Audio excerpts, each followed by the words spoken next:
É difícil achar um momento como o atual para o mercado de crédito privado. Com os atuais spreads, ganham os emissores e também os investidores. Mas o que justifica spreads terem caído o suficiente para apoiar o aumento da oferta de títulos, mas não tanto a ponto de reduzir a demanda de gestores e de investidores? Para responder essa e outras perguntas, eu recebo o Ulisses Neme, que é presidente da Sparta Investimentos, uma gestora com 4 bilhões de reais sob gestão, sendo 98% mais ou menos disso alocado em crédito privado. Eu sou Carlos Cotorno, jornalista do Broadcast. Hoje é 19 de novembro de 2021 e começa agora o programa Cabeça de Gestor. Ulisses, por que a gente está numa janela tão boa aí para os dois lados, emissores e investidores? Muito bom. Bom, primeiro, obrigado pela oportunidade, pelo convite, Carla. E, de fato, a gente está num momento muito favorável, tanto para os emissores quanto para os investidores, né? Então, do ponto de vista dos emissores, acho que a gente tinha um momento no ano passado, né, com um custo ainda muito alto, porque, de fato, os investidores estavam retraídos, o nível da Selic era muito baixo, então pouca gente indo para a renda fixa, os investidores ainda um pouco receosos com o ritmo da recuperação, da reabertura, né, do pós-choque inicial da pandemia, né, e a gente agora tem visto já um cenário um pouco mais tranquilo nesse aspecto. Os spreads de crédito vem caindo, vem ficando mais fácil para os emissores, de fato, fazerem suas captações. E a gente, por outro lado, vê os investidores, né, que ainda que tenham caído os spreads de crédito, estão em patamares ainda acima da média histórica, então estão em patamares atrativos, e o indexador, né, que é a base da remuneração desses títulos de crédito privado, que é o CDI, continua subindo, e a gente tem a expectativa de que deve continuar subindo aí pelo menos pelo primeiro trimestre, até o primeiro trimestre de 2022. Quer dizer, alguns fatores, né, apoiando, e vocês entendem que essa janela boa aí para os emissores vai até o fim, até o primeiro trimestre, até o fim do primeiro trimestre?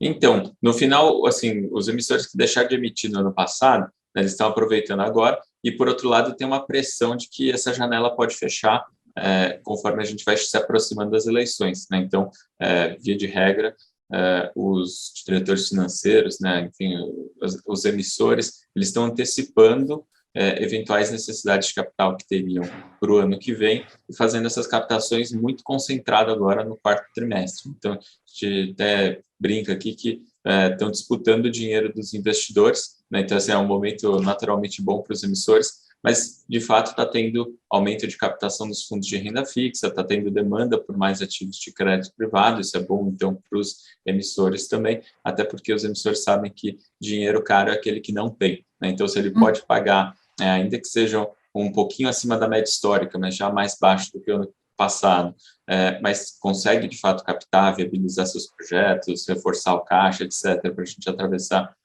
os próximos períodos. De fato, eu acho que é o ponto mais importante do ponto de vista dos emissores. Sim. Vocês, como gestores e conversando com os pares, vocês entendem que emissão deve ter um volume interessante até o quê? Fim do primeiro semestre, depois, ou nem isso? Quanto mais perto das eleições, mais desafiador, né? Isso, assim, a cada 4 anos a gente vive isso, então não é exatamente uma novidade. Mas, de fato, assim, a gente... conforme tem ainda tem muita indefinição sobre a eleição, quem vai ser, quem não vai ser os candidatos, etc., né? E a gente vem também de alguns ruídos das questões fiscais, tem toda uma incerteza, agora mesmo vendo o efeito de uma quarta onda na Europa de Covid, então, assim, incertezas no horizonte não faltam, então, de fato, assim, a gente tem visto os emissores fazendo as captações, correndo para fazer as captações, inclusive, o quanto antes, para evitar que essas incertezas se transformem, de fato, em pesadelos ali mais para frente, né? Então, todo mundo hope for the best, né? Mas a gente tem que estar preparado, né? Sim, a Áustria fechando a partir da semana que vem lockdown, a Alemanha estudando isso, quer dizer, como se as coisas já não estivessem suficientemente difíceis, a pandemia ela volta com esse novo capítulo, né, que pode afetar a economia e de repente isso vir aqui para o Brasil. Espero que não, né? Desejamos Esperamos que não. Imaginando que a gente vai ter aí, então, digamos, um segundo semestre, talvez um fim de primeiro semestre mais seco de novas emissões, como é que vocês esperam o mercado secundário aí para os primeiros meses e também para o segundo semestre?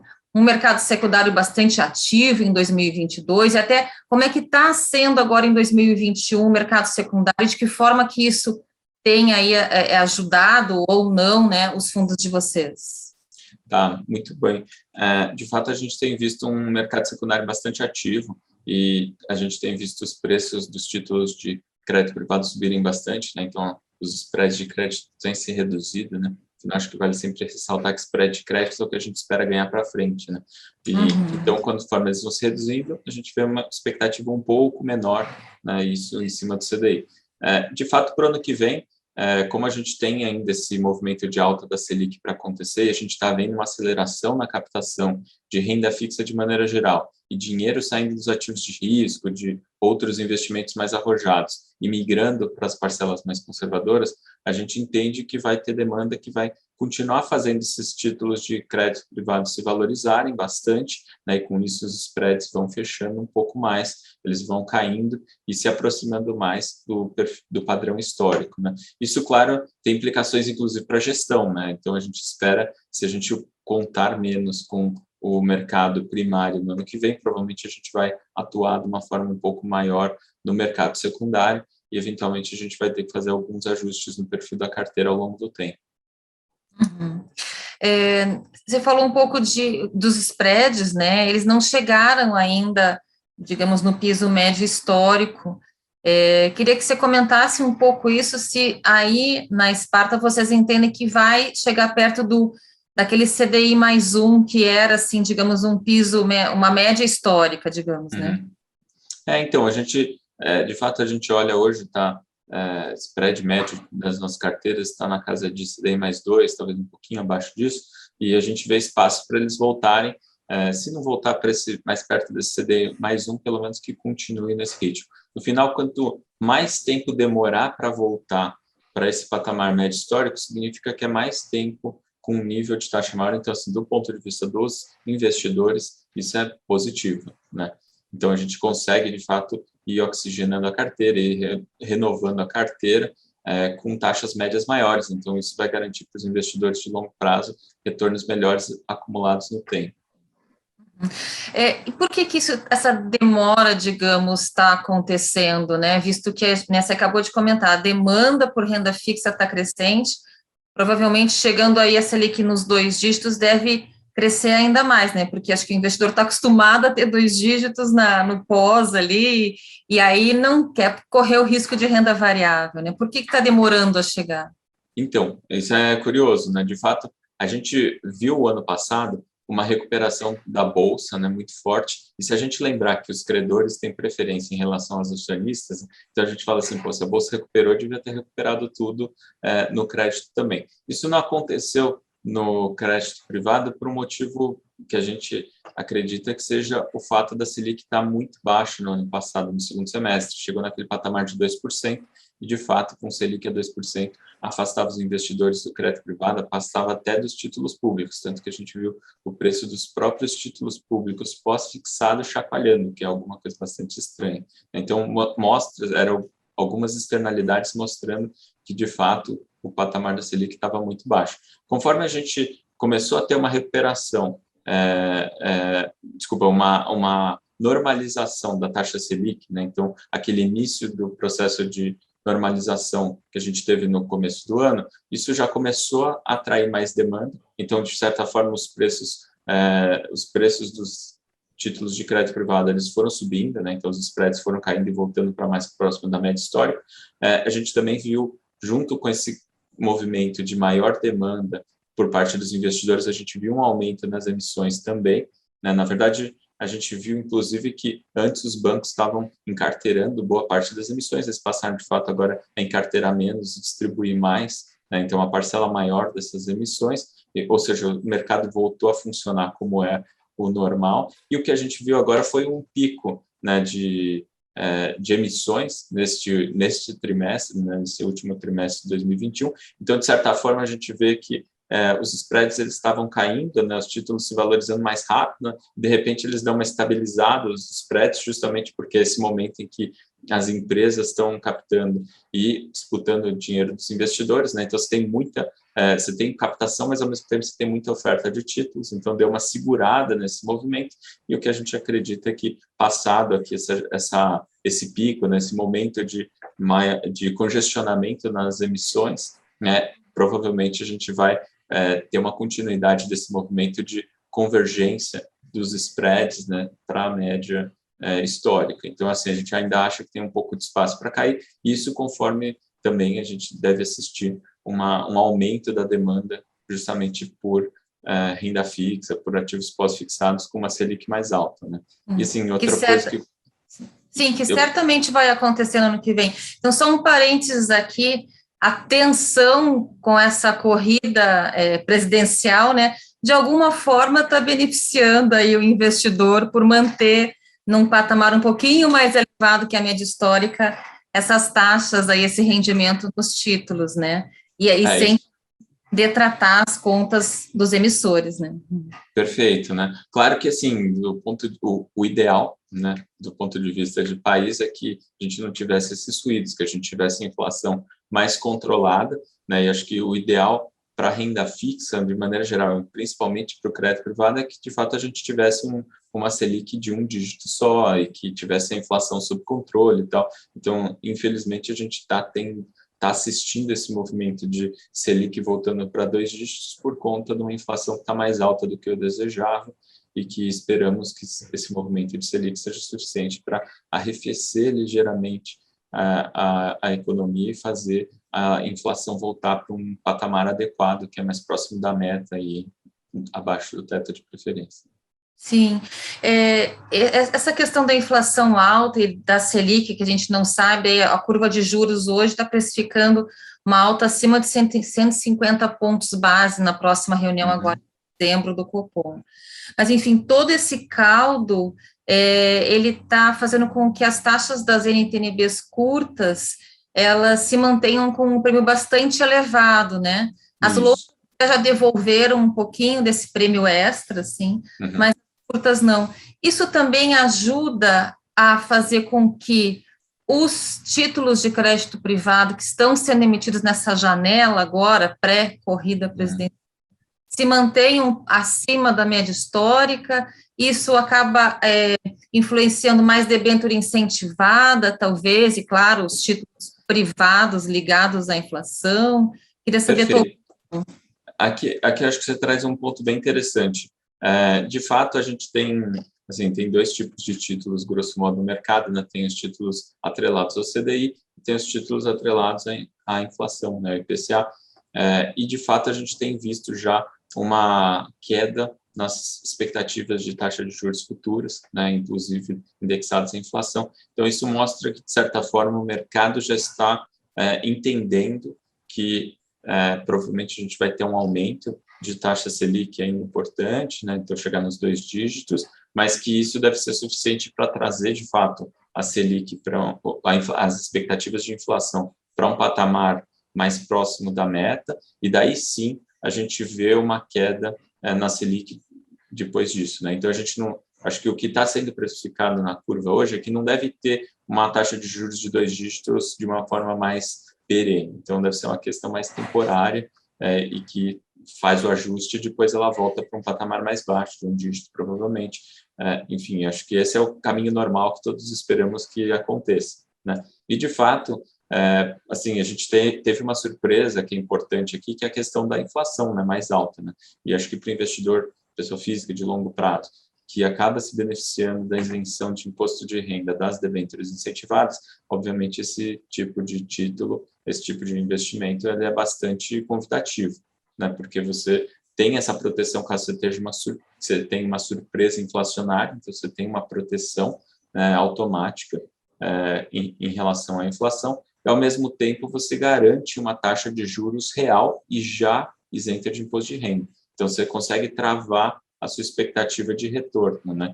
Então, acho que é um momento bastante propício também para as debêntures incentivadas, porque, no limite, a gente está com taxas bastante convidativas, né, para os investidores, e, no caso especificamente das debêntures incentivadas, os spreads de crédito já estão ligeiramente menores do que nas debêntures atreladas ao CDI.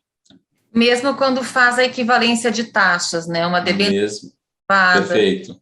Ela já está menor do que se fosse de um título indexado à inflação, mas, enfim, as taxas nominais, claro, sempre são diferentes, mas as taxas equivalentes, a incentivada está mais baixa.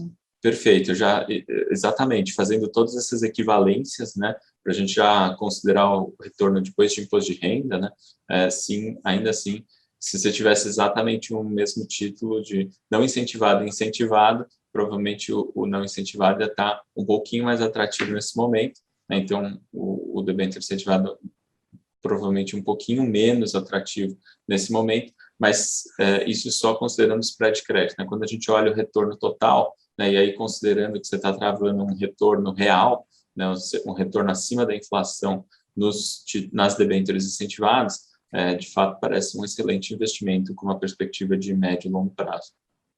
Legal. A gente está quase chegando no fim aqui, mas eu quero te perguntar sobre setores. Dentro dos fundos, vocês têm aí 2 fundos de debêntures incentivadas, ou vários outros de crédito privado. Eu queria entender se tem setores que vocês estão evitando agora nesse momento. Na Bolsa, a gente tem visto, por conta de inflação, de tudo isso que a gente já conversou aqui, Selic, tem visto varejistas vindo sofrendo, um pouco do setor de tecnologia sofrendo também, por conta desse contexto de inflação Selic. No crédito privado, a gente tem essa mesma situação de setores como mais ligados, né, imobiliário, por exemplo, sofrendo também, que vocês estariam evitando, ou não tem setores evitados no momento? Olha, você tocou nos ótimos pontos aqui.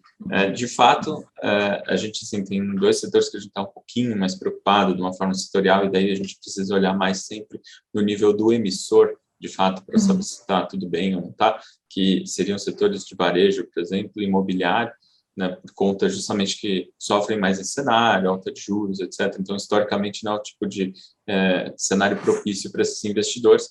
Mas aí você falou especificamente dos fundos de debêntures incentivadas que a gente já tem. Então, basicamente, eles focam nos setores de infraestrutura, né? Então, as debêntures incentivadas focam nos setores de infraestrutura, setor de energia elétrica, saneamento, rodovias, etc. São setores que, de certa forma, você tem a proteção da inflação, né? Então, são setores que, mesmo com taxas de juros mais altas, isso tende a não impactar tanto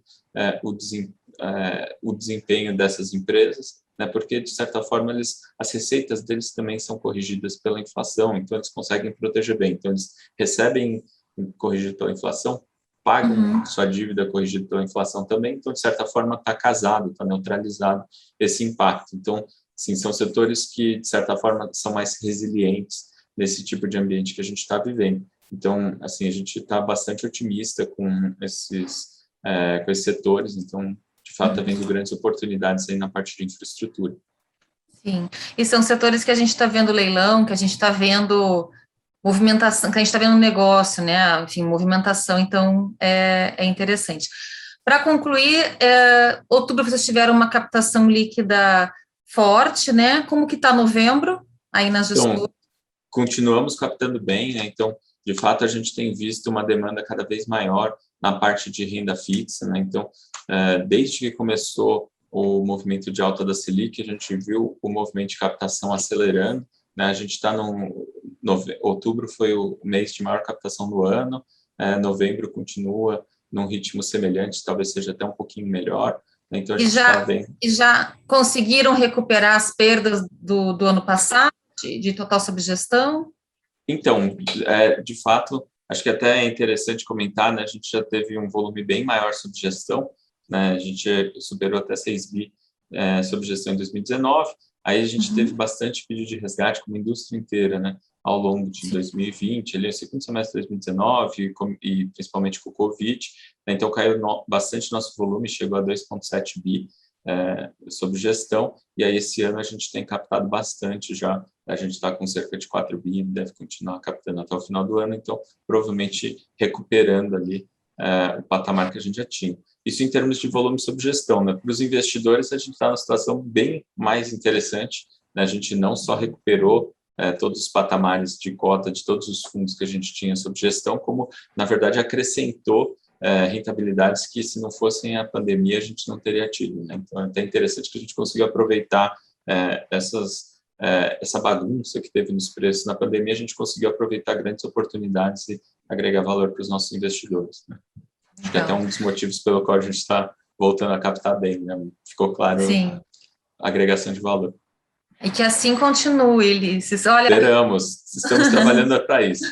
Muito bom. Ulisses, muito obrigada pela entrevista, viu? Carla, eu que agradeço, estar à disposição.